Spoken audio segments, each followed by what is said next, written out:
Hello friends, welcome to our YouTube channel study with Sunil.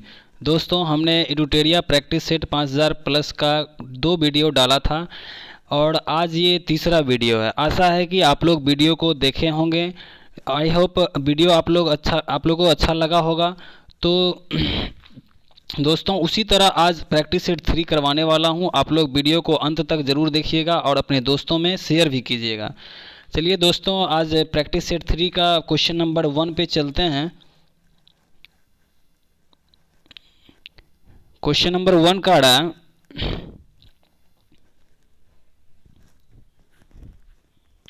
Question number 1 है, निम्नलिखित में से कौन सा सहायक संधि की विशेषता नहीं है? तो इसका आंसर हो जाएगा ऑप्शन नंबर बी, देशी रियासतों के आंतरिक शासन कंपनी के अधीन होगी। ये इसका आंसर है। बात करते हैं दोस्तों सहायक संधि की।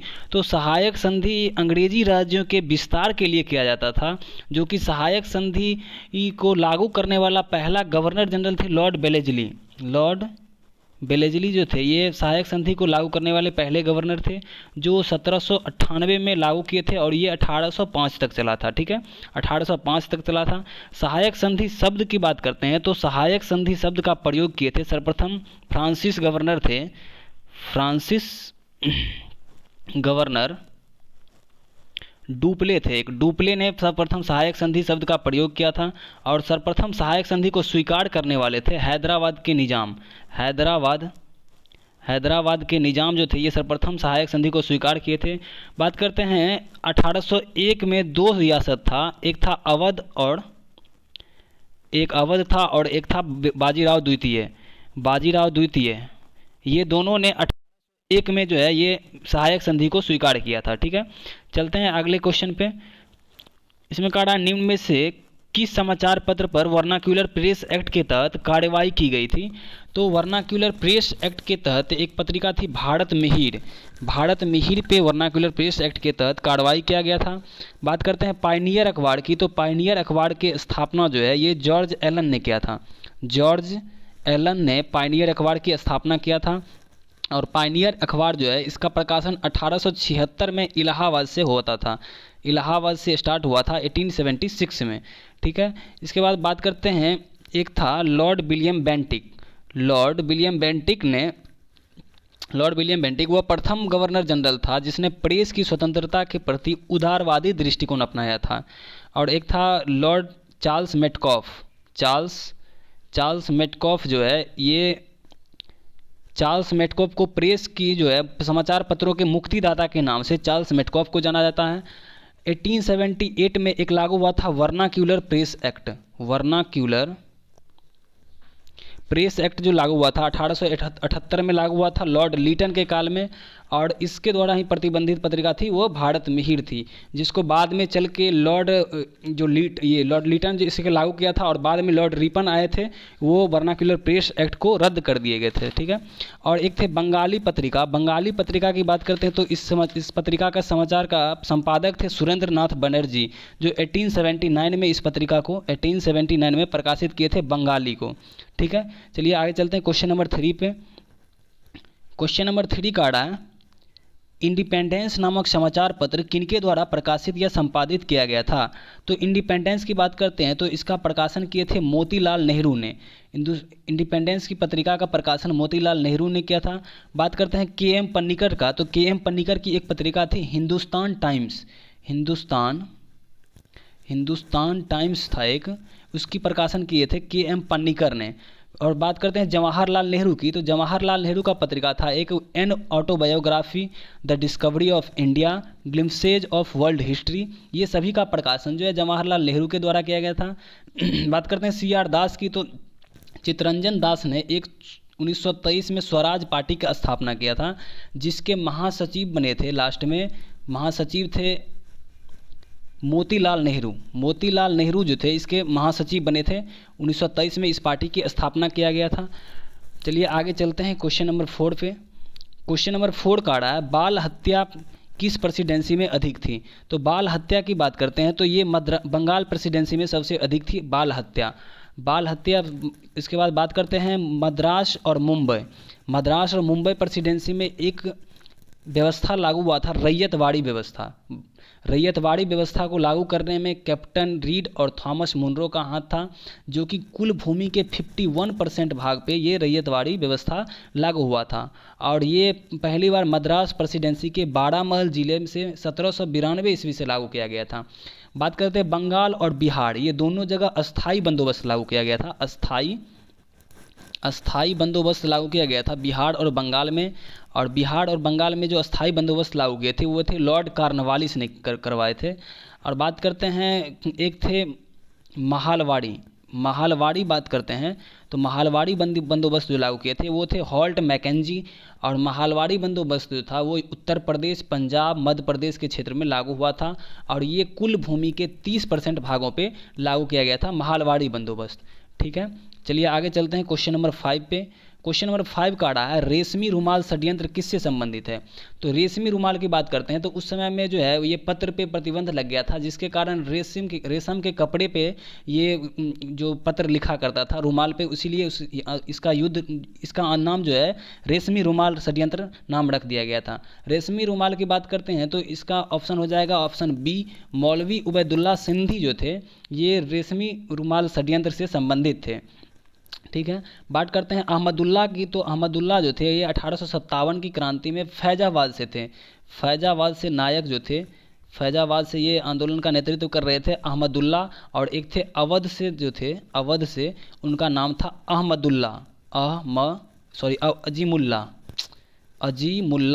अजीमुल्ला जो थे ये थे अवध से। अजीमुल्ला की बात करते हैं तो ये अवध से थे। और ये अहमदुल्ला जो थे ये कहाँ से थे, अहमदुल्ला की बात करते हैं तो ये थे फैजाबाद से। ठीक है, चलिए इसके बाद बात करते हैं, एक थे खुदाबख्श जो है, ये खुदाबख्श एक लाइब्रेरी है, ओरिएंटल लाइब्रेरी, जो कि कहाँ पे है, पटना में है। खुदाबख्श ओरिएंटल लाइब्रेरी है जो कि गंगा घाट के निकट स्थित है ये। क्वेश्चन नंबर 6 पे चलते हैं। क्वेश्चन नंबर 6 का रहा है, क्वेश्चन नंबर 6 का रहा असहयोग आंदोलन के प्रस्ताव किस कांग्रेस के अधिवेशन में पारित किया गया था। तो असहयोग आंदोलन के प्रस्ताव की बात करते हैं तो ये नागपुर अधिवेशन 1920 में पारित किया गया था। और इस अधिवेशन की अध्यक्षता जो किए थे वो थे सीवी राघवाचारी। सीवी राघवाचारी जो थे ये सीवी राघवाचारी किए थे 1920 के अधिवेशन की अध्यक्षता किए थे। एक है कानपुर अधिवेशन। कानपुर अधिवेशन जो ये दिया हुआ है ये 1925 में हुआ था और इसकी अध्यक्षता किए थे सरोजिनी नायडू ने। और सरोजिनी नायडू एकमात्र भारतीय महिला थी जिसने भारतीय राष्ट्रीय कांग्रेस की अधिवेशन की अध्यक्षता की थी। महिला की बात करते हैं, कुल कांग्रेस में 3 महिला हुई जो भारतीय राष्ट्रीय कांग्रेस की अध्यक्षता की थी। जो एक पहली महिला थी 1970 में, ये एनी बेसेंट जो कि कलकत्ता अधिवेशन जो हुआ था 1917 का, इसमें अध्यक्षता की थी। और 1925 का भी बता दिए सरोजिनी नायडू थी। और जो कानपुर में अधिवेशन हुआ था, और एक और था 1933 में जो हुआ था नेल्ली सेन गुप्ता ने 1933 के अधिवेशन की अध्यक्षता की थी, जो अधिवेशन कोलकाता में ही हुआ था। चलिए इसके बाद क्वेश्चन नंबर 7 पे चलते हैं। कोलकाता अधिवेशन की इसमें बात करें तो कोलकाता में 2 अधिवेशन ऐसे हुए थे। एक थे 1896 का अधिवेशन जिसमें राष्ट्रीय गीत को गाया गया था। 1896 वाले में। और एक थे 1911 वाला। 1911 में जो गाया गया था वो राष्ट्रीय गान गाया गया था। राष्ट्रीय गान यानी जनगण मन जो गाया गया था ये 1911 में गाया गया था। और 1896 में वंदे मातरम गीत गाया गया था। 1896 की बात करते हैं तो इस अधिवेशन की अध्यक्षता जो किए थे वो थे रहीमतुल्ला सयानी ने किए थे। और 1911 में इसकी अध्यक्षता किए थे बिशन नारायण धर ने। ठीक है, इसके बाद चलिए आगे चलते हैं क्वेश्चन नंबर 7 पे। क्वेश्चन नंबर 7 का रहा निम्नलिखित में से कौन पारिस्थितिक तंत्र के विषय में सही नहीं है। तो ऑप्शन ए का रहा ये एक बंद तंत्र होता है, इसकी अपनी उत्पादकता होती है, यह एक प्राकृतिक संसाधन तंत्र होता है, यह एक कार्यशील इकाई होता है। तो इसका ए नंबर ऑप्शन जो है ये गलत है दिया हुआ, क्योंकि ये जो है ये बंद तंत्र नहीं, ये एक खुला तंत्र होता है। पारिस्थितिक तंत्र की बात करते हैं तो पारिस्थितिक तंत्र एक खुला तंत्र होता है। और पारिस्थितिक तंत्र का सर्वप्रथम प्रयोग जो है, शब्द का प्रयोग ये किए थे टेंसले ने। सर्वप्रथम पारिस्थितिक तंत्र का प्रयोग टेंसले ने किए थे। और बात करते हैं सिर्फ पारिस्थितिकी का, तो पारिस्थितिकी का सर्वप्रथम प्रयोग किए थे अर्नेस्ट हैकल ने सर्वप्रथम पारिस्थितिकी शब्द का प्रयोग किया था। अर्नेस्ट हैकल ने। और पारिस्थितिक तंत्र की बात करते हैं तो प्रयोग किए थे टेंसले ने। ठीक है, पारिस्थितिकी तंत्र की बात करते हैं तो इसमें टोटल 3 इसमें मुख्य हैं, जिसमें उत्पादक एक है, उत्पादक इसका पार्ट एक उत्पादक है, दूसरा है उपभोक्ता और एक है अपघटक। बात करते हैं उत्पादक की, तो उत्पादक में पेड़ पौधे आ जाएंगे, पेड़ पौधे जितना भी हैं ये सब उत्पादक में आ जाएंगे। उपभोक्ता की बात करते हैं तो इसमें जीव जंतु आ जाएंगे, जीव जंतु जो है ये उपभोक्ता है। और अपघटक की बात करते हैं तो इसमें जीवाणु और कवक ये सब अपघटक के अंतर्गत आ जाता है। ठीक है, इसके बाद चलते हैं क्वेश्चन नंबर 8 पे। क्वेश्चन नंबर 8 का रहा है निम्नलिखित में से कौन प्रसिद्ध जैविक हॉटस्पॉट है। तो जैविक हॉटस्पॉट की बात करते हैं तो पश्चिमी घाट जो है ये जैविक हॉटस्पॉट है। और पश्चिमी घाट को जो है हम महाराष्ट्र में सह्याद्री के नाम से जाना जाता है। पश्चिमी घाट को महाराष्ट्र में सह्याद्री के नाम से जाना जाता है। बात करते हैं सह्याद्री को 2 भागों में, एक है 16 डिग्री अक्षांश रेखा जो सह्याद्री को 2 भागों में बांटता है, एक है नॉर्थ सह्याद्री और एक है साउथ सह्याद्री। तो नॉर्थ सह्याद्री और साउथ सह्याद्री के बीच एक लाइन जो गुजरती है वो है 16 डिग्री अक्षांश रेखा। और उत्तरी सह्याद्री की सबसे ऊंची चोटी की बात करें तो एक है कलसुबाई। कलसुबाई जो है ये उत्तरी सह्याद्री की सबसे ऊंची चोटी है। और दक्षिणी सह्याद्री की सबसे ऊंची चोटी है ये है कुंद्रेमुख। कुंद्रेमुख दक्षिणी सह्याद्री की सबसे ऊंची चोटी है। बात करते हैं कुंद्रेमुख, तो ये कर्नाटक में पड़ता है कुंद्रेमुख, जो दक्षिणी सह्याद्री की सबसे ऊंची चोटी है।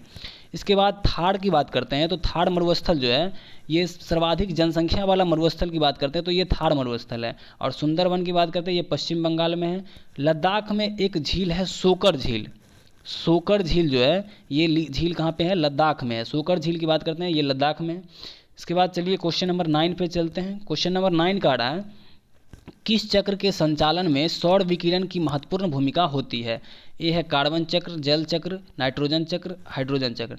तो इसका आंसर हो जाएगा बी, जल चक्र हो जाएगा इसका आंसर। ठीक है, बात करते हैं कार्बन चक्र की, तो कार्बन चक्र में जो है ये जैव भू रासायनिक चक्र है जिसके द्वारा कार्बन का जीव मंडल, भूमंडल, वायुमंडल तथा जल मंडल के साथ जो विनिमय किया जाता है उसी को बोलते हैं कार्बन चक्र। ठीक है, और नाइट्रोजन चक्र की बात करें तो नाइट्रोजन चक्र, नाइट्रोजन जैविक स्थिरीकरण के द्वारा बैक्टीरिया से मिट्टी में जाती है और वहाँ से फिर पौधे में, पौधे से फिर जंतु में, और अंत में जब पौधा और जंतु की मृत्यु के बाद फिर से वायुमंडल में चला जाता है। और इसी चक्र हमेशा चलते रहता है जिसको क्या कहा जाता है, नाइट्रोजन चक्र कहा जाता है। ठीक है, बात करें नाइट्रोजन का तो वायुमंडल में 78% नाइट्रोजन गैस पाया जाता है। और बात करते हैं कार्बन डाइऑक्साइड का तो उसमें हो जाएगा 0.03% हो जाएगा। ठीक है, चलिए आगे चलते हैं क्वेश्चन नंबर 10 पे। क्वेश्चन नंबर 10 का आ रहा है गौतम बुद्ध ने संघ में भिक्षुणी या स्त्री के प्रवेश की अनुमति कहाँ पे दी थी। तो इसका आंसर हो जाएगा वैशाली में। गौतम बुद्ध ने वैशाली में भिक्षुणी संघ में प्रवेश की अनुमति दी थी। और ये अनुमति जो है ये अपने शिष्य आनंद के कहने पे यहाँ पे वैशाली में ये अनुमति दी थी स्त्री को प्रवेश की।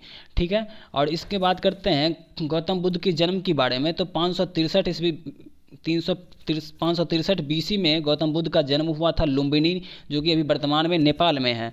बात करते हैं गौतम बुद्ध के प्रथम उपदेश के बारे में। तो ये प्रथम उपदेश दिए थे सारनाथ में। सारनाथ में इन्होंने प्रथम उपदेश दिए थे। और सर्वाधिक उपदेश दिए थे श्रावस्ती में। सर्वाधिक उपदेश जो है ये श्रावस्ती में सर्वाधिक उपदेश दिए थे। और पहला उपदेश जो सारनाथ में दिए थे इन्हीं को धर्म चक्र परिवर्तन कहा गया है। धर्म चक्र परिवर्तन कहा गया है प्रथम उपदेश को। बात करते हैं इसके प्रथम गुरु का, तो गौतम बुद्ध के प्रथम गुरु थे अलाड़ कलाम, जिससे सांख्य दर्शन की शिक्षा प्राप्त किए थे। ये अलाड़ कलाम जो थे इनसे सांख्य दर्शन की शिक्षा प्राप्त किए थे। और दूसरे गुरु का नाम था रुद्रक रामपुत्र। रुद्रक रामपुत्र जो थे ये रुद्रक रामपुत्र से इन्होंने, ये इनके दूसरे गुरु थे गौतम बुद्ध के। ठीक है, और एक क्वेश्चन आता है जो अष्टांगिक मार्ग की रचना किसने किया था। तो बौद्ध धर्म से संबंधित ही है अष्टांगिक मार्ग, जिसकी रचना गौतम बुद्ध ने किया था। और अष्टांगिक मार्ग पे सभी को चलने के लिए इन्होंने बोला था। ठीक है, इसके बाद बौद्ध में प्रविष्टि की बात करते हैं। तो बौद्ध में प्रविष्टि को उपसंपदा कहा जाता है। उपसंपदा जो है ये बौद्ध में प्रविष्टि को कहा जाता है उपसंपदा। और पहली बौद्ध संगति के बारे में बता दिए थे कि पहली बौद्ध संगति कहाँ हुआ था, ये राजगिरी में हुआ था। और इसकी अध्यक्षता किए थे महाकश्यप। और उस समय में शासन था अजातशत्रु का। ठीक है, चलिए क्वेश्चन नंबर आगे चलते हैं। आगे क्वेश्चन नंबर 11 का रहा है भारत के किस क्षेत्र में सर्वाधिक दैनिक तापांतर पाया जाता है? तो दैनिक तापांतर की बात करते हैं तो मरुस्थलीय क्षेत्र में सर्वाधिक दैनिक तापांतर पाया जाता है, क्योंकि मरुस्थलीय क्षेत्र में रात में इसमें जो मरुस्थल होता है वो ठंडा हो जाता है और दिन में सूर्य की किरणें पड़ने से ये गर्म हो जाता है, इसलिए सर्वाधिक दैनिक तापांतर जो पाया जाता है ये मरुस्थलीय क्षेत्र में पाया जाता है।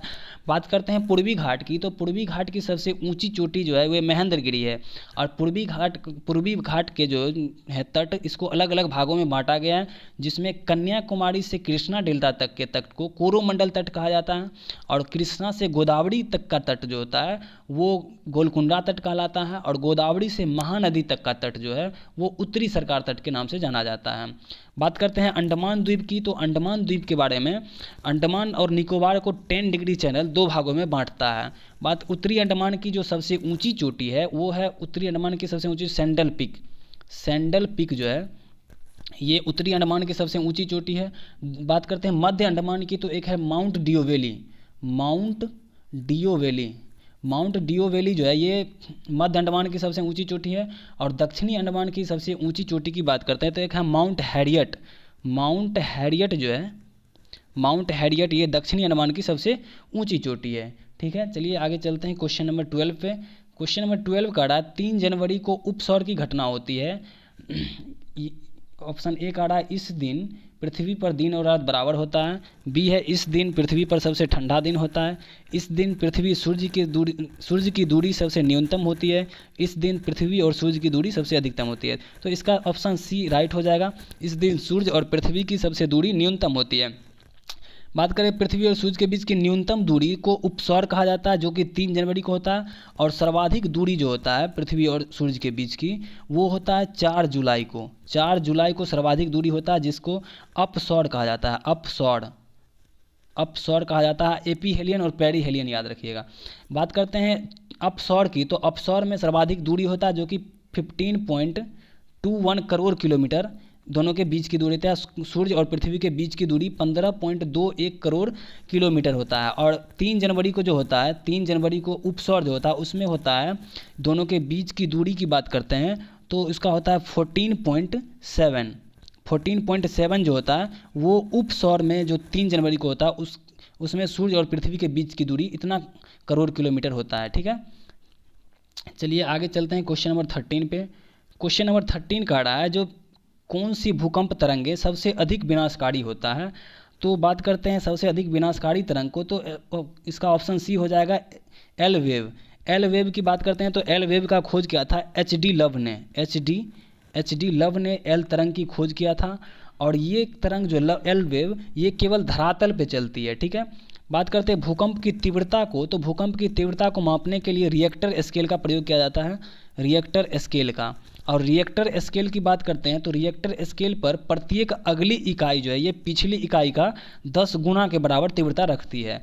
और एक है भूकंपीय तरंगों को जो माप रेखांकित जिससे किया जाता है उसको सिस्मोग्राफ कहा जाता है। सिस्मोग्राफ, भूकंपीय तरंगों को रेखांकित जिससे करते हैं उसको सिस्मोग्राफ कहा जाता है। और बात करते हैं इसका, तो भूकंप की तीव्रता को रिएक्टर स्केल पे मापा जाता है। रिएक्टर स्केल की खोज जो किया था ये अमेरिकी वैज्ञानिक थे, एक चार्ल्स रिएक्टर ने इसकी खोज किया था रिएक्टर स्केल का 1935 में किया था। ठीक है, 1935 ईस्वी में इसकी खोज किया था। बात करते हैं एस वेव की, तो एस वेव जो है ये प्रत्येक माध्यम से गुजरता है। एस वेव हर माध्यम में चल सकता है। और इसमें पी वेव जो है, पी वेव केवल ठोस में ही चलता है। पी वेव की बात करें तो पी केवल ठोस में, एस तरंग केवल ठोस के माध्यम से ही चलता है, इसे गौण तरंग, सॉरी एस जो है ये केवल ठोस में, ये इसको गौण तरंग के रूप में भी जाना जाता है। चलिए इसके बाद चलते हैं क्वेश्चन नंबर 14 पे। 14 का निम्नलिखित में से कौन सही सुमेलित है। ऑप्शन ए है रेड क्लिफ रेखा भारत और चीन के बीच। ऑप्शन बी है डुरंड रेखा भारत और पाकिस्तान के बीच। ऑप्शन सी है मैगिनॉट रेखा फ्रांस और जर्मनी के बीच। ऑप्शन डी है हिंडनबर्ग रेखा फ्रांस और बेल्जियम के बीच। इसका ऑप्शन डी गलत है, क्योंकि हिंडनबर्ग रेखा जो है ये जर्मनी और पोलैंड को जोड़ता है। और मैगिनॉट रेखा की बात करते हैं तो मैगिनॉट रेखा सही है, जर्मनी और फ्रांस को जोड़ता है। डुरंड रेखा की बात करते हैं तो डुरंड रेखा पहले तो भारत और पाकिस्तान के बीच ये जो है ये पाकिस्तान और अफगानिस्तान के बीच है डुरंड रेखा। डुरंड रेखा की बात करें तो ये है पाकिस्तान और अफगानिस्तान के बीच। डुरंड रेखा पाकिस्तान और अफगानिस्तान के बीच है, ये भी गलत है और ये भी गलत है, इसमें दोनों गलत है, बी और डी, ठीक है। और ए सही है, रेड क्लिफ लाइन भारत और चाइना के बीच और मैग्नेट रेखा जर्मनी और फ्रांस के बीच होगा, ठीक है। चलिए इसके बाद चलते हैं क्वेश्चन नंबर 15 पे। क्वेश्चन नंबर 15 का आ रहा है, निम्नलिखित में से कौन सी पर्वत श्रृंखला सबसे लंबी है।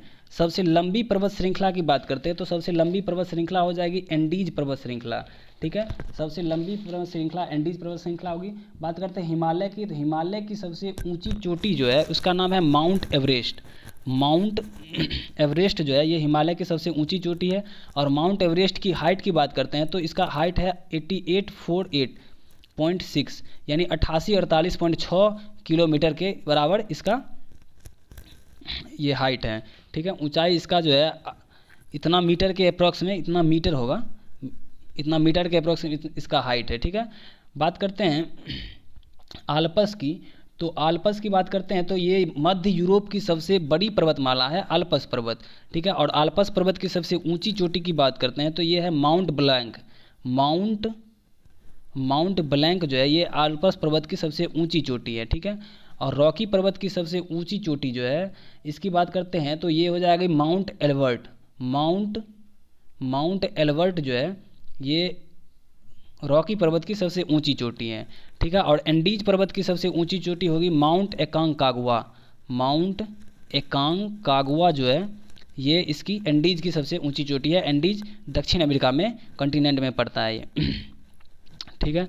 चलिए क्वेश्चन नंबर 16 पे चलते हैं। क्वेश्चन नंबर 16 का आ रहा है, किस अधिनियम के द्वारा केंद्रीय बजट को राज्य के बजट से अलग कर दिया गया था। तो इसका ऑप्शन ए का आ रहा है 1909 के अधिनियम। 1909 के इसका आंसर हो जाएगा बी, भारत शासन अधिनियम 1919 का। 1909 के अधिनियम के बारे में बात करते हैं तो 1909 के अधिनियम को मार्ले मिंटो सुधार कहा जाता है। मार्ले मिंटो रिफॉर्म जो कहा जाता है ये 1909 के एक्ट को कहा जाता है मार्ले मिंटो रिफॉर्म, ठीक है। और मार्ले इस समय में इंग्लैंड में भारत के राज्य सचिव थे।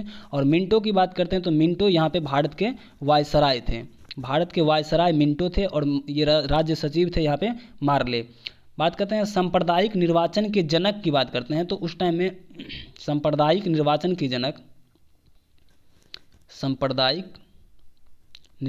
के जनक जो थे ये लॉर्ड मिंटो द्वितीय को कहा जाता है। लॉर्ड मिंटो द्वितीय को सांप्रदायिक निर्वाचन का जनक कहा जाता है। और इसी एक्ट के द्वारा पहली बार मुस्लिम समुदाय के लिए पृथक प्रतिनिधित्व की व्यवस्था की गई थी, जिसके अंतर्गत ये व्यवस्था किया गया था कि मुस्लिम सदस्यों को चुनाव सिर्फ मुस्लिम मतदाता ही कर सकते हैं, ठीक है। और बात करते हैं भारत शासन अधिनियम 1919 की, तो भारत शासन अधिनियम 1919 को मॉन्टेग्यू चेम्सफोर्ड के नाम से जानते हैं। मॉन्टेग्यू चेम्सफोर्ड के नाम से 1919 को जाना जाता है। और इसी के द्वारा प्रांतों में द्वैध शासन की लागू किया गया था। प्रांत में द्वैध शासन जो लागू हुआ था ये 1919 के एक्ट के द्वारा ही लागू किया गया था। और इसी के द्वारा केंद्र में द्विसदनात्मक विधायिका की स्थापना की गई थी। केंद्र में द्विसदनात्मक व्यवस्था, द्विसदनात्मक विधायिका जो थी, द्विसदनात्मक विधायिका जो थी इसकी स्थापना किया गया था 1919 के द्वारा, ठीक है। 1919 के द्वारा ही केंद्र में द्विसदनीय विधायिका की स्थापना की गई थी। बात करते हैं 1935 की, तो 1935 के अधिनियम के द्वारा जो इसमें प्रांतीय द्वैध शासन 1919 के द्वारा जो प्रांत में द्वैध शासन लागू किया गया था उसको ख़त्म करके और 1935 के एक्ट के द्वारा केंद्र में द्वैध शासन था उसको लगाया गया था, ठीक है। और 1935 की बात करते हैं, इसमें कुल 321 आर्टिकल है और 10 अनुसूची हैं। अनुच्छेद की बात करते हैं 1935 में तो 321 अनुच्छेद है और 10 इसमें अनुसूची हैं, ठीक है। आगे चलते हैं क्वेश्चन नंबर 17 पे। क्वेश्चन नंबर 17 का आ रहा है, निम्नलिखित में से किस योजना के आधार पर संविधान सभा का गठन किया गया था। तो संविधान सभा का गठन किया गया था कैबिनेट मिशन योजना 1946 के द्वारा। 1946 कैबिनेट मिशन भारत आया था, मार्च 1946 में भारत आया था। और इसमें कैबिनेट मिशन को भारत में संविधान निर्माण के लिए भेजा गया था, जिसमें कुल 3 सदस्य थे। 3 सदस्य इसमें आए थे साथ में, जो कि ये क्वेश्चन बिहार एसआई में पूछा हुआ भी है। इसमें पहले थे एक एवी अलेक्जेंडर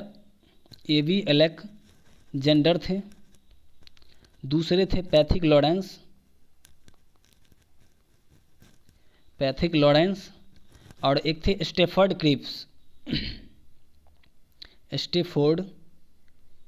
क्रिप्स थे। बात करते हैं एवी अलेक्जेंडर का, तो एवी अलेक्जेंडर इस टाइम में जो थे ये सैन्य सदस्य थे। और स्टेफर्ड क्रिप्स की बात करते हैं तो ये स्टेफर्ड क्रिप्स व्यापार बोर्ड के अध्यक्ष थे और पैथिक लॉरेंस जो थे ये भारत के सचिव थे। ठीक है, और बात करते हैं क्रिप्स मिशन का, तो क्रिप्स मिशन जो था ये मार्च 1942 में आया था, 1942 में आया था और इसका उद्देश्य था द्वितीय विश्व युद्ध में अपने लिए भारत का पूर्ण सहयोग प्राप्त करना था। ये क्रिप्स मिशन का प्रस्ताव था। और बात करते हैं हंटर मिशन की, तो हंटर मिशन 1882 में ये प्राथमिक शिक्षा के लिए आया था और ली कमीशन जो था ये 1923 में आया था। ये भारतीय प्रशासनिक सेवा में को सुचारू रूप से चलाने के लिए आया था ली कमीशन, जिसका अध्यक्ष बनाया गया था लॉर्ड विंसकाउंट को। लॉर्ड विंसकाउंट को इसका अध्यक्ष बनाया गया था। लॉर्ड विंसकाउंट को जो है ये ली कमीशन का अध्यक्ष बनाया गया था। चलिए क्वेश्चन नंबर 18 पे चलते हैं। क्वेश्चन नंबर 18 का रहा अंतरिम सरकार के गठन की घोषणा कब की गई थी। अंतरिम सरकार की गठन की बात करते हैं तो इसकी घोषणा की गई थी 24 अगस्त 1946 को की गई थी। अंतरिम सरकार में जो मंत्री थे, कुछ मंत्री को देख लेते हैं, जैसे कि वित्त मंत्री थे। वित्त मंत्री जो थे वे थे लियाकत अली थे वित्त मंत्री। और बात करते हैं विधि मंत्री की,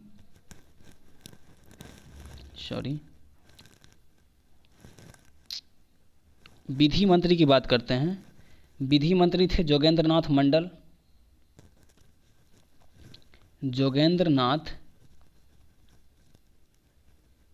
मंडल जो थे ये थे इस टाइम में विधि मंत्री थे। और एक थे रेलवे मंत्री जो थे ये आसफ अली थे। रेलवे मंत्री की बात करते हैं तो रेलवे मंत्री जो थे आसफ अली।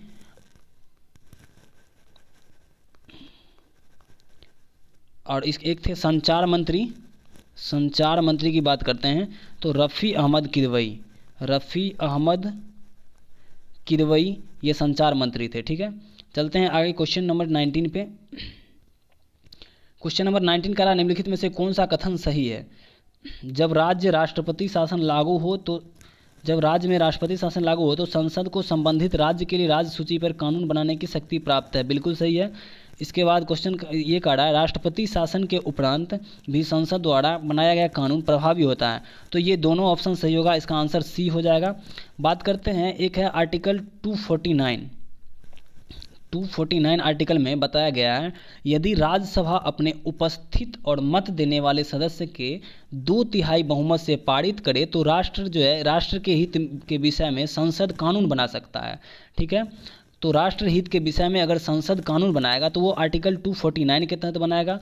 और 248 की बात करते हैं तो इसमें बताया गया है कि विधि बनाने की अवशिष्ट शक्तियाँ ये संसद के पास होगी। विधि बनाने की अवशिष्ट शक्तियाँ संसद के पास होगी। और इसमें इसका बात करते हैं तो ऑप्शन सी हो जाएगा इसका। चलिए आगे चलते हैं क्वेश्चन नंबर 20 पे।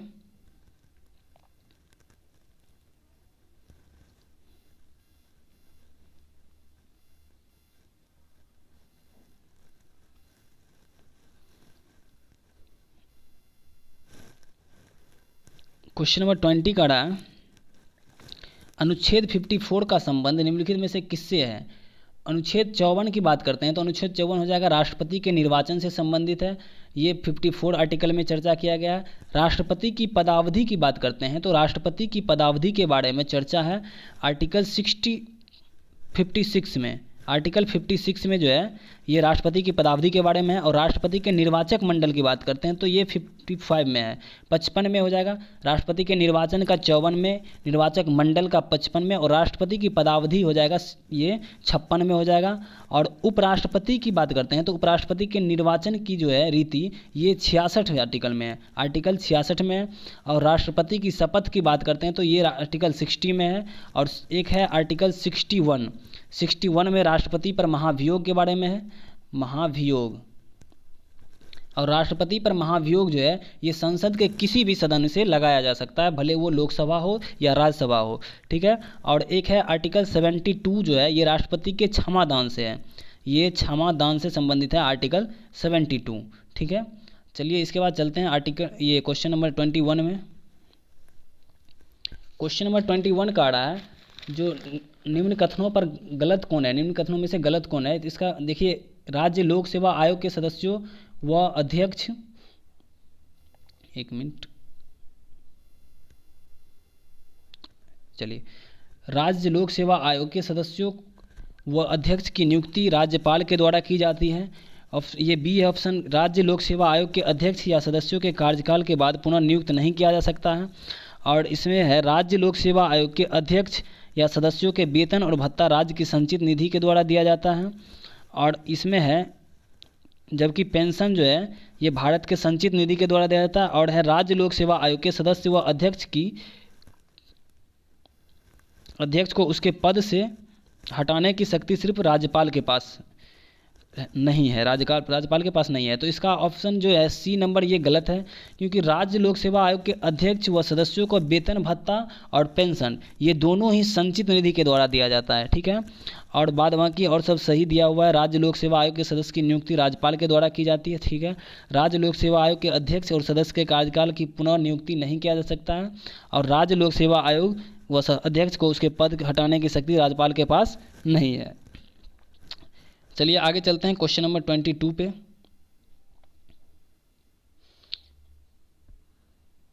क्वेश्चन नंबर 22 की बात करते हैं, राज्य लोक सेवा आयोग की बात करते हैं इसमें। तो राज्य लोक सेवा आयोग जो है ये राज्य लोक सेवा आयोग और यूपीएससी दोनों के बारे में आर्टिकल 315 में दिया गया है। आर्टिकल 315 में है संघ और राज्यों के लिए लोक सेवा आयोग। और आर्टिकल 312 की बात करते हैं तो 312 में है अखिल भारतीय परिषद। और आर्टिकल 317 की बात करते हैं तो आर्टिकल 317 में दिया हुआ है लोक सेवा आयोग के किसी सदस्य को हटाए जाने की प्रक्रिया के बारे में आर्टिकल 317 में दिया हुआ है। और 320 की बात करते हैं तो आर्टिकल 320 में दिया हुआ है लोक सेवा आयोग के कृत्यों का वर्णन जो है ये आर्टिकल 320 में है। चलिए एक बार फिर से देखते हैं। आर्टिकल 312 में जो है ये अखिल भारतीय परिषद के बारे में दिया हुआ है। 315 की बात करते हैं तो ये यूपीएससी और राज्य लोक सेवा आयोग के बारे में 315 में दिया हुआ है। 317 की बात करते हैं तो 317 में लोक सेवा आयोग के किसी सदस्य को हटाए जाने की प्रक्रिया का वर्णन है। और 320 में लोक सेवा आयोग के कृत्यों का वर्णन है, ठीक है। चलिए चलते हैं क्वेश्चन नंबर 22 पे।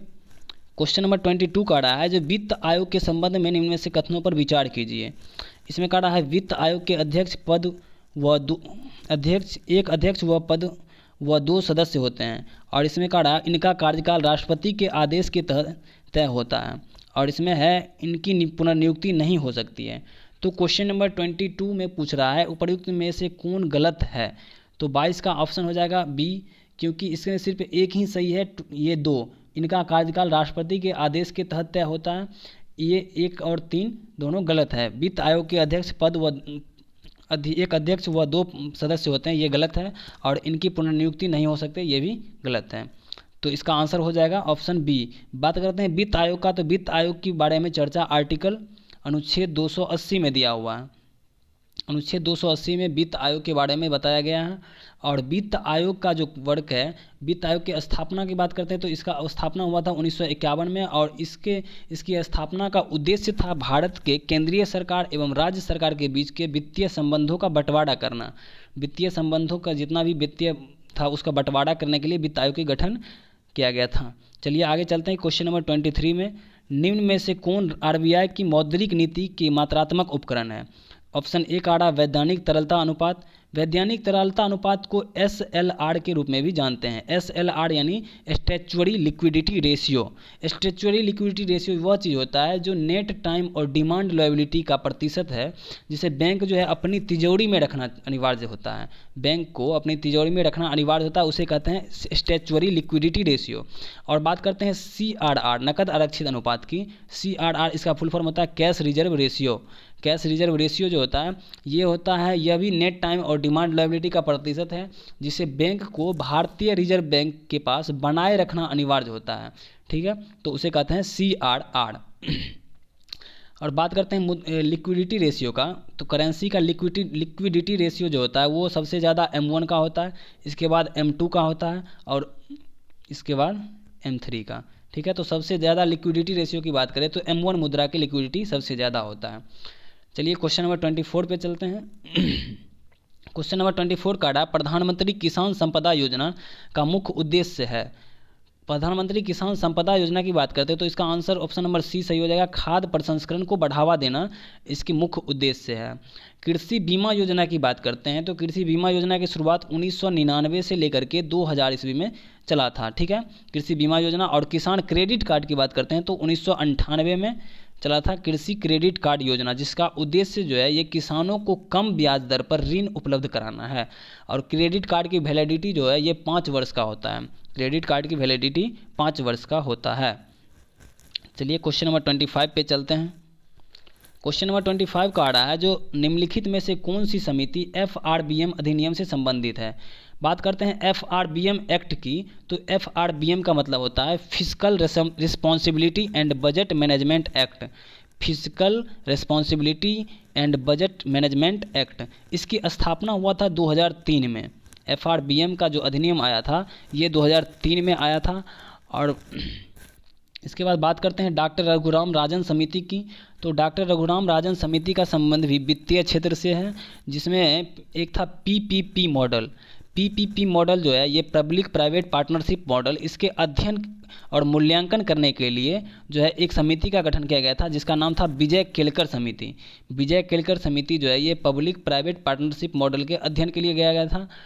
और इसके बाद बात करते हैं, इसका आंसर हो जाएगा NK सिंह समिति। FRBM अधिनियम से संबंधित होगा NK सिंह समिति। चलिए आगे चलते हैं क्वेश्चन नंबर 26 पे। क्वेश्चन नंबर 26 का आ रहा है, निम्नलिखित में से कौन सा संस्थान न्यूनतम समर्थन मूल्य MSP के बारे में भारत सरकार को सिफारिश करता है। MSP के बारे में आपको बताए थे, मिनिमम सपोर्ट प्राइस। MSP जो है ये इसको लागू करने की भारत सरकार से सिफारिश करता है। ये कृषि लागत और मूल्य आयोग, कृषि लागत और मूल्य आयोग इसकी सिफारिश करता है। बात करते हैं नीति आयोग का, तो नीति आयोग की गठन जो किया गया था ये 1 जनवरी 2015 को किया गया था। 1 जनवरी 2015 को नीति आयोग का गठन किया गया था, जिसका प्रथम अध्यक्ष थे नरेंद्र मोदी। और प्रथम उपाध्यक्ष की बात करें तो ये थे, प्रथम उपाध्यक्ष थे अरविंद पनगड़िया। बात करते हैं योजना आयोग का, तो योजना आयोग का गठन किया गया था 15 मार्च 1950 को। 15 मार्च 1950 को योजना आयोग का गठन किया गया था, जिसका प्रथम अध्यक्ष जवाहरलाल नेहरू थे। और प्रथम उपाध्यक्ष की बात करें तो गुलजारी लाल नंदा इसके प्रथम उपाध्यक्ष थे। योजना आयोग के अंतिम उपाध्यक्ष की बात करें तो मोन्टेक सिंह अहलूवालिया एक थे, वो योजना आयोग के अंतिम उपाध्यक्ष थे। बात करते हैं नाबार्ड का, तो नाबार्ड जो थे इसकी गठन किया गया था 12 जुलाई 1982 को। 12 जुलाई 1982 को जो है नाबार्ड का गठन किया गया था शिवरामन समिति की सिफारिश पे। शिवरामन समिति की सिफारिश पे जो है नाबार्ड का गठन किया गया था। और भारतीय कृषि अनुसंधान परिषद की बात करते हैं तो भारतीय कृषि अनुसंधान परिषद का मुख्यालय है न्यू दिल्ली में। न्यू दिल्ली में इसका मुख्यालय है भारतीय अनुसंधान कृषि परिषद का। चलिए आगे चलते हैं क्वेश्चन नंबर 27 पे। क्वेश्चन नंबर 27 का रहा है, सीता अध्यक्ष का संबंध किससे था। तो सीता अध्यक्ष की बात करते हैं तो सीता अध्यक्ष का संबंध था भूमि कर विभाग से, सीता अध्यक्ष का संबंध था। ठीक है, मुगल काल की बात करते हैं तो धार्मिक विभाग जो था, मुगल काल में धार्मिक विभाग के प्रधान को सद्र उस सुदूर कहा जाता था। सद्र उस सुदूर जो है ये मुगल काल में धार्मिक विभाग को प्रधान को कहा जाता था। और एक था न्याय विभाग का प्रधान, तो न्याय विभाग का प्रधान को कहा जाता था, न्याय विभाग का जो प्रधान उसको काजी उल कुजात कहा जाता था न्याय विभाग के प्रधान को। चलिए आगे चलते हैं क्वेश्चन नंबर 28 पे। क्वेश्चन नंबर 28 का रहा है, क्वेश्चन नंबर 28 है, कश्मीर के क्षेत्रीय इतिहास का सजीव वर्णन मिलता है। तो कश्मीर के क्षेत्रीय इतिहास का वर्णन मिलता है राजतरंगिणी में। राजतरंगिणी की बात करते हैं तो इसके लेखक थे कलहन जो थे इसके लेखक थे राजतरंगिणी के। और कलहन की बात करते हैं तो कलहन जो है ये जयसिंह के दरबार में रहते थे, जो कि कलहन जो थे ये जयसिंह के दरबार में रहते थे। इसके बाद बात करते हैं राजतरंगिणी का जो एक था, राजतरंगिणी और महाभारत, ये दोनों को फारसी में अनुवाद किया था जैनुल अबिदीन। जैनुल अबिदीन ने राजतरंगिणी और महाभारत का फारसी में अनुवाद किया था। एक पुस्तक था किताब उल रेहला, ये किताब उल रेहला।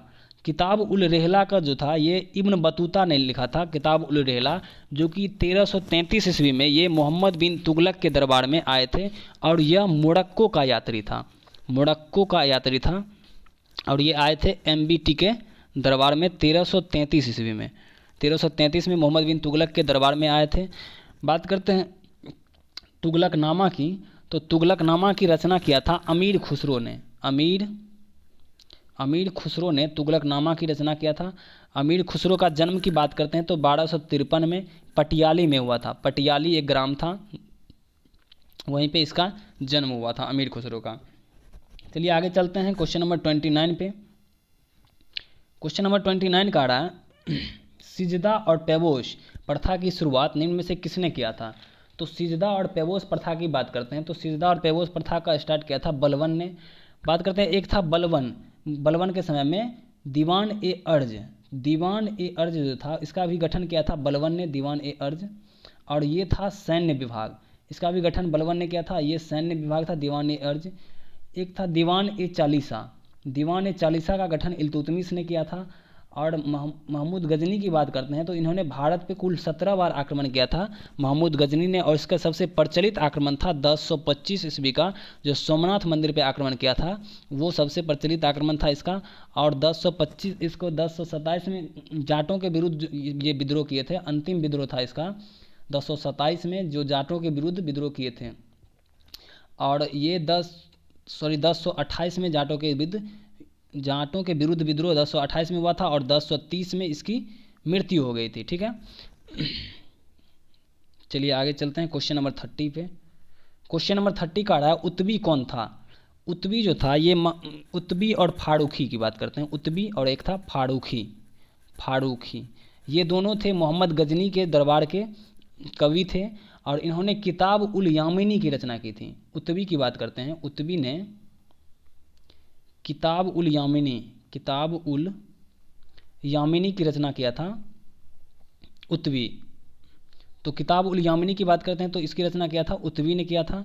और ये एक क्या था, ये एक प्रसिद्ध इतिहासकार था। ठीक है, चलिए क्वेश्चन नंबर 31 पे चलते हैं। क्वेश्चन नंबर 31 का आ रहा है शेरशाह के बारे में कौन सा कथन असत्य है।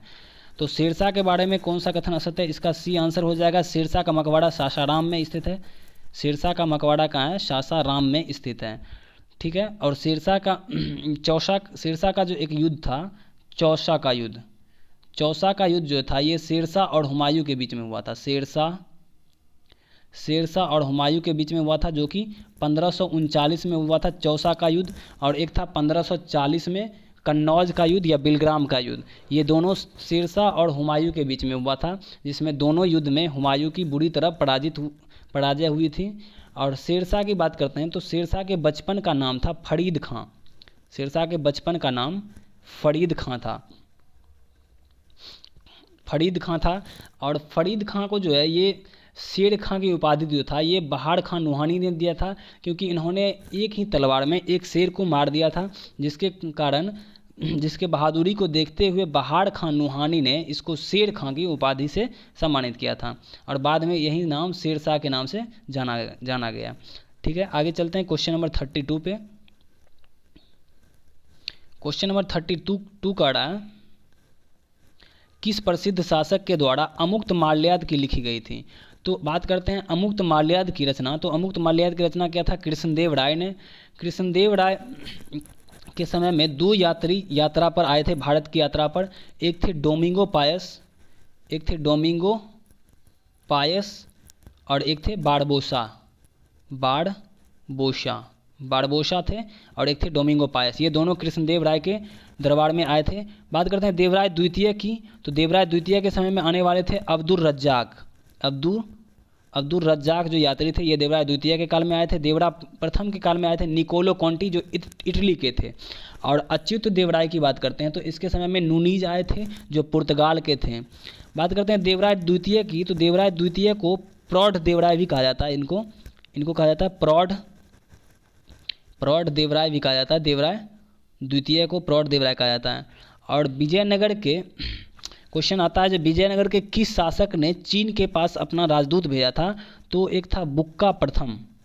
बुक्का प्रथम जो था ये चीन में अपना राजदूत को भेजा था और यही बुक्का प्रथम थे जिन्होंने वेद मार्ग प्रतिष्ठापक की उपाधि धारण किया था। वेद मार्ग प्रतिष्ठापक की उपाधि के बारे में पूछे तो हो जाएगा बुक्का प्रथम। ठीक है, चलिए आगे चलते हैं क्वेश्चन नंबर 33 पे। 33 नंबर क्वेश्चन का रहा है, दिल्ली सल्तनत के सभी सुल्तानों में सर्वाधिक समय तक शासन निम्नलिखित में से किसने किया था। तो दिल्ली सल्तनत पर सर्वाधिक समय तक शासन करने वाले बहलोल लोदी थे। बहलोल लोदी थे, लोदी वंश का संस्थापक भी इन्हीं को कहा जाता है, बहलोल लोदी की। और बात करते हैं, एक थे सिकंदर लोदी।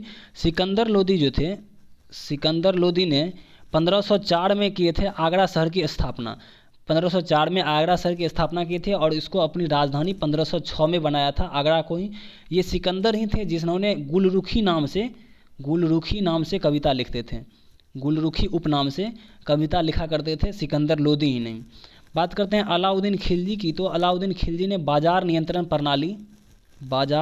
नियंत्रण प्रणाली और घोड़ा दागने तथा हुलिया लिखने, घोड़ा दागने और हुलिया लिखने की प्रथा जो है ये चलाए थे अलाउद्दीन खिलजी ने। घोड़ा दागने और हुलिया लिखने की प्रथा चलाए थे अलाउद्दीन खिलजी ने ही चलाए थे। और बात करते हैं एफएसटी की बात करते हैं, तो एफएसटी ने अधिकतम नहरों का निर्माण करवाया था। दिल्ली सल्तनत में अगर पूछे अधिकतम नहरों का निर्माण किसने करवाया था, तो फिरोज शाह तुगलक होगा। और ये पूछे कि दिल्ली सल्तनत में नहर प्रणाली का जनक किसे कहा जाता है, तो हो जाएगा गयासुद्दीन तुगलक। और ये गयासुद्दीन तुगलक जो है ये तुगलक वंश के संस्थापक थे और इन्होंने गाजी की उपाधि धारण किया था। गाजी मलिक भी इसी को कहा जाता है, गाजी मलिक की उपाधि धारण किए थे ये गयासुद्दीन। चलिए आगे चलते हैं क्वेश्चन नंबर 34 पे। क्वेश्चन नंबर 34 का रहा है, निम्नलिखित में से कौन सा पदार्थ केंद्रक में सर्वाधिक मात्रा में पाया जाता है। तो केंद्रक में सर्वाधिक मात्रा में पाया जाने वाला पदार्थ प्रोटीन है। और प्रोटीन की बात करते हैं तो सबसे अधिक प्रोटीन जो है ये सोयाबीन में पाया जाता है। ठीक है, प्रोटीन सबसे अधिक पाया जाता है सोयाबीन में। किसी खिलाड़ी को अगर तत्काल एनर्जी की ज़रूरत है तो उसको कार्बोहाइड्रेट दिया जाता है, या ग्लूकोज की बात करते हैं तो ग्लूकोज दिया जाता है। और प्रोटीन की खोज बात करते हैं तो प्रोटीन का खोज किया था बर्जीलियस ने प्रोटीन का खोज किया था। बर्जीलियस ने। बात करते हैं डीएनए का, तो डीएनए का फुल फॉर्म होता है डीऑक्सी राइबो न्यूक्लिक एसिड। और डीएनए का डबल हेलिक्स मॉडल जो दिया था, डबल हेलिक्स मॉडल ये दिए थे वाटसन और क्रिक ने डबल हेलिक्स मॉडल दिया था, डीएनए का डबल हेलिक्स मॉडल। बात करते हैं फॉस्फोलिपिड की, तो फॉस्फोलिपिड जो है ये कोशिका झिल्ली में पाया जाने वाला पदार्थ है फॉस्फोलिपिड। 35 में प्रकाश संश्लेषण की प्रकाशिक अभिक्रियाएं क्लोरोप्लास्ट में कहाँ संपन्न होती है, तो इसका आंसर हो जाएगा ए, ग्रेना में संपन्न होती है। ग्रेना में। ये क्रोमोप्लास्ट की बात करते हैं तो क्रोमोप्लास्ट में ये वर्णी लवक है जिसमें जेंटोफिल आ जाता है, केरोटीन आ जाता है, आदि लवक ये सब जो आते हैं ये क्रोमोप्लास्ट के अंतर्गत आते हैं। बात करते हैं ल्यूकोप्लास्ट का, तो ल्यूकोप्लास्ट एक रंगहीन लवक है। यह सूर्य के प्रकाश से दूर जो है अंधेरे के हिस्सा में पाया जाता है। ये खाद्य सामग्री का भंडारण भी करता है। ठीक है, तो ल्यूकोप्लास्ट की बात करते हैं तो ये जड़ में, जैसे मान सकते हैं जड़ में, क्योंकि वो सूर्य के प्रकाश से धरती के अंदर रहता है, वंचित रहता है, तो इसे ल्यूकोप्लास्ट उसमें पाया जा सकता है। ठीक है, और एस्टोमा की बात करते हैं तो एस्टोमा पत्तियों के बाएं भाग में पाए जाने वाला छिद्र है जो एस्टोमाटा, जिसको हिंदी में रंध्र बोल सकते हैं। ठीक है, 36 नंबर क्वेश्चन कड़ा हेलोफाइट्स होता है।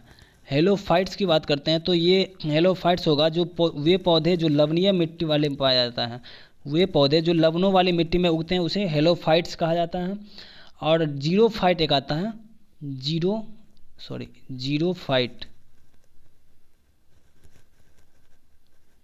जीरोफाइट जो आता है इसको कहा जाता है मरुस्थलीय क्षेत्र में जो उगने वाले पौधे होते हैं इसको जीरोफाइट कहा जाता है। और लिथोफाइट की बात करते हैं तो चट्टानों पे उगने वाले पौधे को लिथोफाइट कहा जाता है। ठीक है, इसके बाद चलते हैं क्वेश्चन नंबर 37 पे। क्वेश्चन नंबर 37 का रहा है निम्नलिखित में से कौन सा टेस्ट एड्स के लिए किया जाता है। तो एड्स के लिए किया जाता है कौन कौन सा टेस्ट, देखिए एड्स के लिए जो है किया जाता है PCR टेस्ट, CD4 टेस्ट और एलिसा टेस्ट। ये तीनों टेस्ट जो है ये एड्स की जांच के लिए किया जाता है। PCR टेस्ट, CD4 टेस्ट और एलिसा टेस्ट, ये तीनों एड्स की जांच के लिए किया जाता है। ठीक है, और एड्स की बात करते हैं तो एड्स का फुल फॉर्म होता है एक्वायर्ड इम्यूनो डिफिशियंसी सिंड्रोम, और एड्स वायरस का नाम है HIV, जो कि ह्यूमन इम्यूनो वायरस होता है HIV। ठीक है, और बात करते हैं एक आता है विडॉल टेस्ट। विडॉल टेस्ट जो आता है ये आता है टाइफाइड की जांच के लिए जो टेस्ट आता है वो होता है विडॉल टेस्ट। ठीक है, तो इसका आंसर हो जाएगा डी आंसर 1, 3 और 4। चलिए आगे चलते हैं क्वेश्चन नंबर 38 पे। क्वेश्चन नंबर 38 है निम्न में से कौन सा रुधिर वर्ग रुधिर प्लाज्मा में कोई एंटीबॉडी नहीं होता है। तो 38 नंबर में क्वेश्चन इसका AB हो जाएगा आंसर। और यूनिवर्सल एक्सेप्टर की बात करते हैं तो AB जो नेगेटिव जो होता है AB नेगेटिव पॉजिटिव जो होता है वो होता है यूनिवर्सल एक्सेप्टर, और O निगेटिव जो होता है ये यूनिवर्सल डोनर कहा जाता है इसको, यानी सर्वदाता रक्त की बात करते हैं तो O हो जाएगा, और सर्वग्राही की बात करते हैं तो वो हो जाएगा AB। ठीक है, ब्लड ग्रुप की खोज की बात करते हैं तो ब्लड ग्रुप का खोज किया था लैंड स्टीनर एवं वीनर ने। और सर्वप्रथम RH फैक्टर की बात करते हैं, RH फैक्टर, तो ये रीसस नामक एक बंदर था उस पर प्रयोग किया गया था RH फैक्टर का। ठीक है, आगे चलते हैं क्वेश्चन नंबर 39। क्वेश्चन नंबर 39 का आ रहा है ट्रिपल वैक्सीन DPT में कौन सा एक नहीं है। ठीक है, तो D का मतलब हो गया डिप्थीरिया, P का मतलब पर्टूसिस और T का मतलब टिटेनस। तो डिप्थीरिया पर्टूसिस और टिटेनस, इसका नाम से ही पता चल जाता है, और ये एक पीलिया जो है ये गलत है।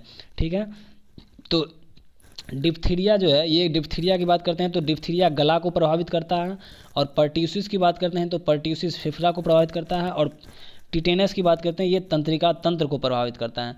पीलिया रोग जो है इससे प्रभावित अंग है यकृत, लीवर जिसको हम कहते हैं, इससे प्रभावित अंग है पीलिया से प्रभावित अंग लीवर होता है। चलिए आगे चलते हैं क्वेश्चन नंबर 40 पे। क्वेश्चन नंबर 40 का रहा है अल्फा कण का द्रव्यमान हीलियम के एक अणु के बराबर होता है, इसके आवेश किसके बराबर होते हैं। तो अल्फा कण जो इसका आंसर हो जाएगा C, 2 प्रोटॉन के बराबर होता है। पॉजिट्रॉन की बात करते हैं तो पॉजिट्रॉन का खोज किया था एंडरसन ने, और पॉजिट्रॉन ये जो है इलेक्ट्रॉन का एंटी पार्टिकल है, ये एंटी पार्टिकल है इलेक्ट्रॉन का। इलेक्ट्रॉन का एंटी पार्टिकल कौन है, पॉजिट्रॉन है, क्योंकि इलेक्ट्रॉन पे नेगेटिव चार्ज होता है और पॉजिट्रॉन पे पॉजिटिव चार्ज होता है। चलिए आगे चलते हैं 41 पे। 41 न्यूटन के किस गतिकी नियम से बल के व्यंजक प्राप्त होता है।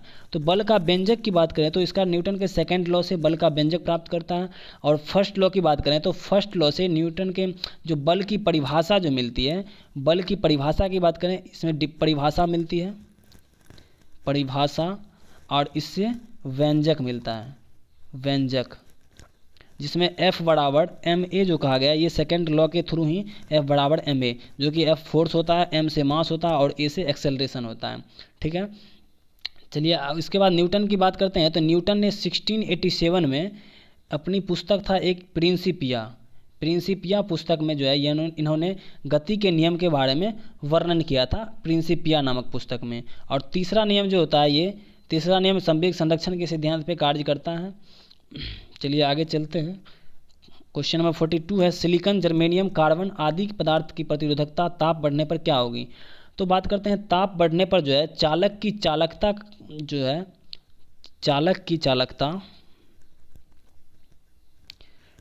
चालकता ताप बढ़ने पर घटती है, और प्रतिरोध की बात करते हैं तो ताप बढ़ने पर चालक का प्रतिरोध बढ़ता है। ठीक है, तो चालक की चालकता ताप बढ़ने पर घटती है तथा प्रतिरोध बढ़ता है, और अर्धचालक की बात करें तो अर्धचालक की चालकता ताप बढ़ने पर बढ़ता है। ठीक है, तो अर्धचालक की प्रतिरोधकता जो है ये ताप बढ़ने पर इसका ग्रोथ करता है, तो आंसर हो जाएगा A। ठीक है, चलिए आगे चलते हैं क्वेश्चन नंबर 43 पे। 43 का रहा, निम्न में से किस तत्व का सर्वाधिक समस्थानिक होता है? तो सर्वाधिक समस्थानिक की बात करते हैं तो पोलोनियम का हो जाएगा, कुल 27 इसका समस्थानिक है पोलोनियम की। लिथियम की बात करते हैं तो इसका एटॉमिक नंबर 3 होता है, और ऑक्सीजन का एटॉमिक नंबर बात करते हैं तो ऑक्सीजन का 8 हो जाएगा। ठीक है, ऑक्सीजन का 8 हो जाएगा। चलिए आगे चलते हैं। हाइड्रोजन को जलाने से क्या बनेगा? हाइड्रोजन को जब भी जलाया गए तो इससे पानी का निर्माण होगा, इसका आंसर पानी हो जाएगा। चलिए आगे चलते हैं क्वेश्चन नंबर 45 पे। 45 का रहा है, ग्रेफीन होता है। ग्रेफीन जो होता है ये कार्बन का नैनो प्रतिरूप होता है। ठीक है, ग्राफीन जो होता है ये कार्बन का नैनो प्रतिरूप है। और कार्बन की अपरूप की बात करें तो हीरा और ग्रेफाइट, और एक आता है फुलरीन। हीरा, ग्रेफाइट और फुलरीन ये सभी कार्बन का अपरूप है। ठीक है, और कार्बन का नैनो प्रतिरूप आपको बता दिए कौन सा होता है। कार्बन का नैनो प्रतिरूप ग्राफीन होता है। और एक आता है यूरिया। यूरिया में नाइट्रोजन जो है ये 46% पाया जाता है, और यूरिया का फॉर्मूला होता है NH2CONH2। NH2CONH2 यूरिया का फॉर्मूला होता है, और यूरिया में नाइट्रोजन बता दिए 46% पाया जाता है। ठीक है, चलिए आगे चलते हैं क्वेश्चन नंबर 46 पे। विश्व रक्तदान दिवस कब मनाया जाता है? तो विश्व रक्तदान दिवस की बात करते हैं तो इसका ऑप्शन हो जाएगा 14 जून को विश्व रक्तदान दिवस मनाते हैं। 4 फरवरी की बात करते हैं तो 4 फरवरी को कैंसर डे मनाते हैं। 4 फरवरी को कैंसर डे, और 1 दिसंबर को एड्स दिवस, 1 दिसंबर को एड्स दिवस मनाते हैं। और बात करते हैं 25 अप्रैल को मलेरिया डे मनाते हैं, और 14 नवंबर को मनाते हैं मधुमेह दिवस। मधुमेह दिवस मनाते हैं 14 नवंबर को।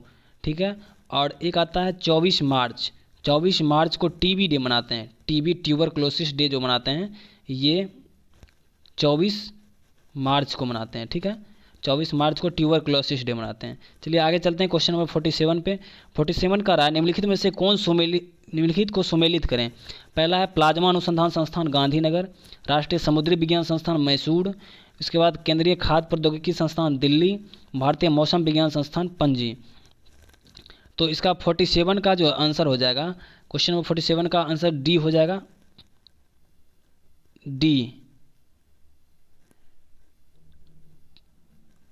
डी हो जाएगा इसका हो जाएगा एक का हो जाएगा, ए का 1 हो जाएगा गांधीनगर।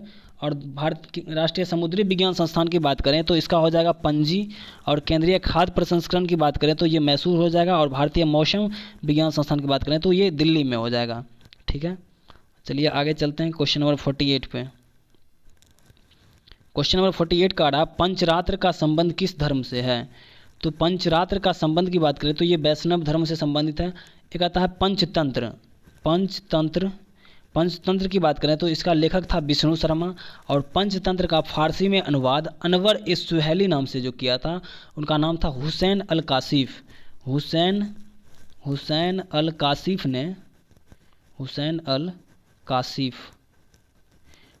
कासिफ ने पंचतंत्र का फारसी में अनुवाद करवाया था। पंचतंत्र का हुसैन अल कासिफ। ये पंचरात्र है, ध्यान रखिए। पंचरात्र जो है ये किस धर्म से संबंधित है? वैष्णव धर्म से संबंधित है। ठीक है, सॉरी,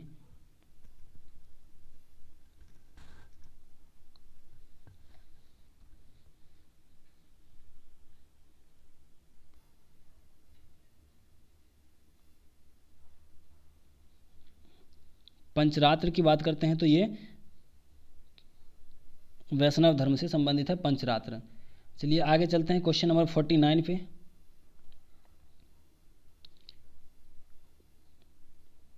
49 है, एकमात्र भारतीय जिसे रसायन के क्षेत्र में नोबेल पुरस्कार प्रदान किया गया था। तो इसका आंसर हो जाएगा ए वेंकटरमन रामकृष्णन। वेंकटरमन रामकृष्णन को जो है ये रसायन के क्षेत्र में नोबेल प्राप्त हुआ था। चलिए आगे चलते हैं क्वेश्चन नंबर।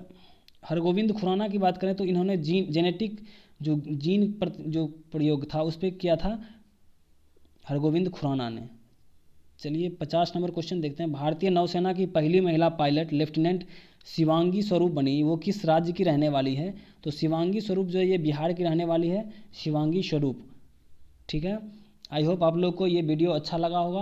अगर अच्छा लगा है वीडियो तो अपने दोस्तों में शेयर कर दीजिएगा। बहुत बहुत धन्यवाद।